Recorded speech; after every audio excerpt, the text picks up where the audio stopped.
ঝিনাইদহে ৩ বছরের শিশুকে ধর্ষণ চেষ্টার অভিযোগে যুবক আটক। সুলতানাল এনামের তথ্যচিত্রে দেখুন বিস্তারিত। ঝিনাইদহ সদর উপজেলায় ৩ বছরের এক শিশুকে ধর্ষণের চেষ্টা করার অভিযোগে নবী মিয়া নামের এক ব্যক্তিকে স্থানীয়রা আটক করে পুলিশের কাছে সোপর্দ করেছেন। ঘটনাটি ঘটেছে শনিবার দুপুরে সদর উপজেলার উত্তর কাষ্টসাগরা গ্রামে। শিশুটির মা নাজমিন খাতুন এজাহারে উল্লেখ করেছেন, তার স্বামী বিদেশ থাকায় তিনি বর্তমানে বাবার বাড়িতে থাকেন। ঘটনার দিন দুপুরে তার ৩ বছরের মেয়ে তানহা খাতুন প্রতিবেশী নবী মিয়ার ৯ বছরের মেয়ে ফাতেমার সাথে খেলতে তাদের বাড়িতে যায়। কিছুক্ষণ পর শিশুটির কান্নার শব্দ শুনে তিনি নবী মিয়ার বাড়িতে গেলে দেখেন মেয়ে কাঁদছে এবং ঘরে একা নবী মিয়া দাঁড়িয়ে আছে।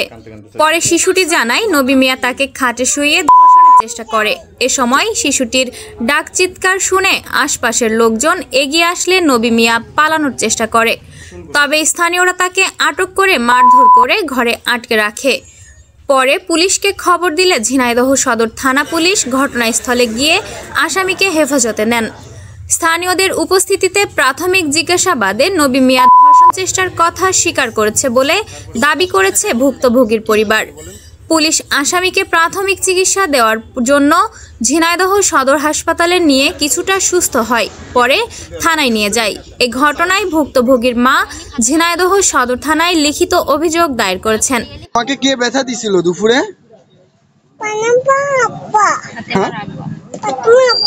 ফাতেমার আব্বা। আচ্ছা, কোথায় ব্যথা দিয়েছিল? হ্যাঁ, আমার নাম নাজমিন। মনি ফাতেমা ওই আসামির বাড়ি খেলা করতে গেল। খেলা করতে গেলে ওই আসামি মনি ডেকে নিয়ে ঘরের ভিতরে গেল। আপনার মনির বয়স কত? 3 বছর। 3 বছর হবে। ঘরের ভিতরে নিয়ে যে দরজা দিয়ে দিয়েছে। মনি যখন ব্যথা পেয়েছে তখন কাইন্দে উঠেছে। তখন আমরা যে দেখি যে এই অবস্থা। তখন মনি বাইরে শুনছে, বল তোমার কি হয়েছে? বলছে ফাতেমার আব্বু আমার ব্যথা দিয়েছে। আসামির নাম নবী। নবীন? নবী। আচ্ছা, ওনার বাসা কোথায়? একই জায়গায়। আপনারা সব এক জায়গায় থাকেন। আপনি এখন কি চাচ্ছেন এই মেয়ের মা হয়ে? হ্যাঁ, শাস্তি চাচ্ছেন, উপযুক্ত শাস্তি চাচ্ছেন নাকি?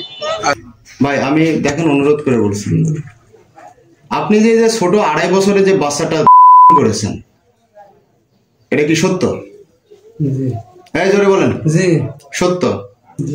বাচ্চাটা নিজে আপনার কাছে এসেছে? জি এসেছে। তারপরে করেছেন, স্বীকার করছেন? সত্য কথা বলেন।